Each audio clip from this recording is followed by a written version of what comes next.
Doctor साहब गुस्से पे बात चल रही है और आपने गुस्से की अभी बहुत बेहतरीन तरीके से मुझे डेफिनेशन समझाई कि गुस्सा तब भी आता है जब इंसान को दिखता है कि भाई ये मैं करना चाहता था कि हुआ नहीं। तो इसके ऊपर बड़ा बेहतरीन मेरे जहन में एक सवाल आया है कि कुछ सास ऐसी होती हैं, कुछ माएँ ऐसी होती हैं, अभी तो सास ना बोलें, कुछ माएँ ऐसी होती हैं, वो चाहती हैं मेरे बेटे की शादी फला जगह पे हो। ठीक है। अब बेटे साहब ने पहले ही महबूबा फंसाई हुई थी, वो ले आए दूसरी बहू।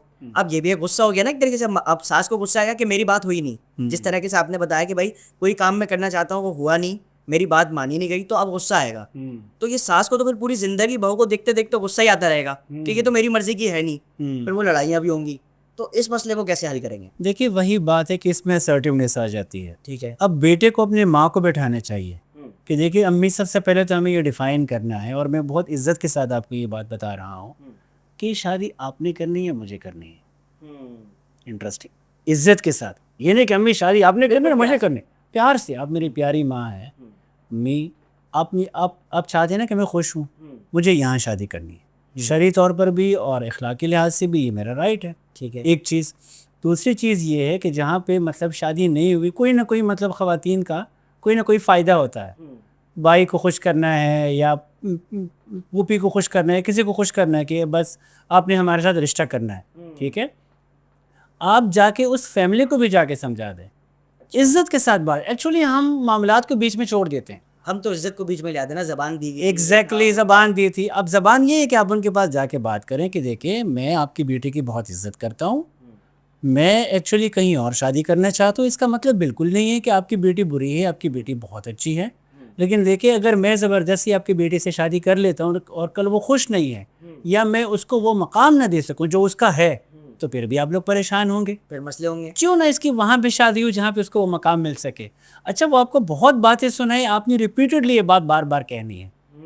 जैसे न्यूज़ कास्टर क्या करते हैं, सुबह से लेकर शाम तक वही खबर चलाते हैं, और नाज़रीन मैं आपको फिर से बताएं आज बहुत बारिश हुई, बार बार और बताते फिर से बताएं, आप 1 घंटे के बाद फिर से देख रहे हैं कि कुछ तो चेंज होगा। वो क्या करते हैं, इंडक्शन करते हैं, बार बार आपको एक मैसेज देते हैं, तो आपको यकीन हो जाता है कि हाँ यार बस नहीं निकलो घर से, हालात ख़राब है। अच्छा। ठीक है, तो द सेम आपने असर्टिवनेस भी यही करनी है कि आपने अपना कंट्रोल लूज़ नहीं करना है, बार बार उसी मैसेज को रिपीट करना है, अदब के दायरे में रहकर सुकून से वो बात करनी है। तो हम एक्चुअली ये मामलात बीच में कैसे रह जाते हैं, अम्मी को कोई और पसंद थी, बेटे को कोई और पसंद आ गई, बस अम्मी मुझे यहीं शादी करनी है, बदतमीज़ी कर ली, शादी ज़बरदस्ती कर ली और बहू को मतलब सॉरी वाइफ को लेकर आ गया। तो उसने ना अम्मी को समझाया, ना अम्मी से बात करना ज़रूरी समझा।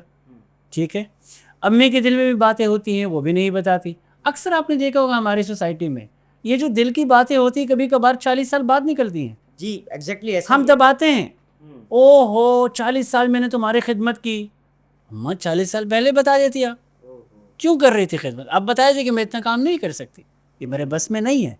तो देखिए अगर आप वक्त पर और अपने दिल की बात उसका इजहार करते हैं, एक तो आपकी ज़िंदगी बहुत आसान होगी। ठीक है, फॉर एग्जांपल आपकी कोई इंसल्ट करता है, आपके अब्बू आपकी कोई इंसल्ट करता है, आपने इंसल्ट नहीं करनी है, आपने अब्बू को बताना है अगले दिन कि अब्बू अभी आप रिलैक्स हैं, मुझे आपसे बात करनी है। देखिए अब्बू, कल जो आपने मेरी इंसल्ट की थी या मुझे बुरा भला कहा था, ये मुझे अच्छा नहीं लगा था, आप प्लीज़ आइंदा कोशिश करें मुझे ऐसे वर्ड्स ऐसे अल्फाज मत यूज़ किया, प्यार से डील करें। प्यार से डील करें। आप तसव्वुर करें अगर आप अपने अब्बू से इस टोन में बात करेंगे, वो बहुत मोहतात रहेंगे। और आपने मुंह बना लिया, 3 दिन तक बात नहीं कर रहे हैं, खाना नहीं खा रहे हैं, ये कौन सा रिएक्शन? ये बहुत अच्छा हल है उसका कि अगर लोग चाहते हैं कहीं शादी करना चाहते हैं, हाँ, तो अभी माँ के दबाव में आके करना ले कि भाई माँ ने से बोला भी तो कर बात ले। कर लें, और माँ का जहाँ पे दिल है, अगर कुछ और लोगों का भी दिल है कि उनकी आपके साथ शादी हो, आप इखलाकी तौर पर जाके उनसे भी बात कर, वो आपकी खाला होगी, फूफी होगी, उनको समझा दे प्यार से।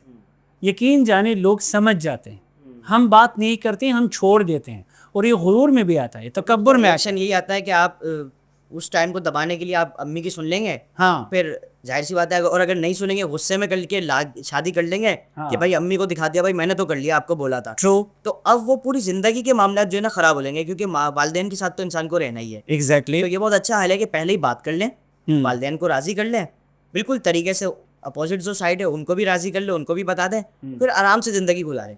देखिए अगर एक सिंपल मैं इसको ऐसे कंक्लूड करूँगा कि हमें सबको अल्लाह का जो क्या कहते हैं बंदे समझने चाहिए, कि कोई भी है, जिस अल्लाह ने मुझे पैदा किया है उसने आपको भी पैदा किया, उसने सबको पैदा किया है, वो हिंदू है, मुस्लिम है, ईसाई है, यहूदी है, कोई भी है, मुझे उससे बात करनी है, बदतमीज़ी नहीं करनी है, ठीक है।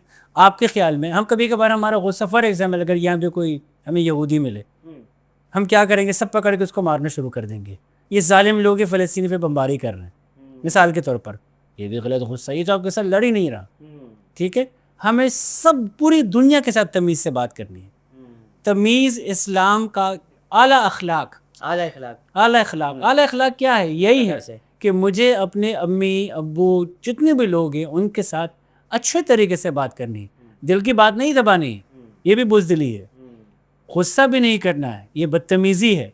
मुझे अपने दिल की बात लाजमी बतानी है, मगर एक ऐसे अंदाज में कि सामने वाला हर्ट भी ना हो। और एक और चीज़, अगर आपने ये स्किल सीख लिया कि आपके दिल में आज से जितने लोगों के लिए बातें हैं और आपने तमीज़ से जाके सबको बताना है, अच्छा ये उधार की तरह काम करता है। कैसे? अगर आपके दिल में अब भी बातें हैं और आप किसी को नहीं बता रहे हैं, तो ये ओवर थिंकिंग क्रिएट करता है, ये गीबत बनाएगा। अगर बिल्कुल जैसे उधार वापस देते हैं ना, आप सबसे मिलके वो बातें करें। कोई पप्पा आपको बहुत तंग करता है, फूफी, आप जाके उनसे बात करें कि देखिए आपका जो ये लैंग्वेज है, ये जिस तरीके से आप अब्बू को शिकायतें करते हैं, ये आप ना करें, ये मुझे जान के ऊपर खतरनाक होती है सर, मामला ख़राब हो जाएगा। नहीं, कुछ भी नहीं होगा, ट्रस्ट मैं आपको बता रहा हूँ। आप बार बार उनको ये मैसेज कन्वे करें, वो फिर से शिकायत करे, फिर से बता दे, तमीज़ के साथ, लड़ना नहीं है, फिर करें, फिर से बोल दें, वो वाकई समझ जाएगी कि यार देखिए मैं बार बार इनकी शिकायतें कर रही हूँ, ये बहुत तमीज़ से मुझे बार बार समझा रहा है, वो समझ जाएगा। और अगर आप ग़ीबतें कर रहे हैं, गुस्सा कर रहे हैं, ये कोई हल नहीं है। फिर जिस तरीके से पूरी कौम लड़ रही है और एक दूसरे के साथ लड़ रहे हैं, तो ये करते रहें। मैंने तो अपनी ज़िंदगी को ऐसे चलाना है और लोगों को भी यही दर्ज देता हूँ। That's it.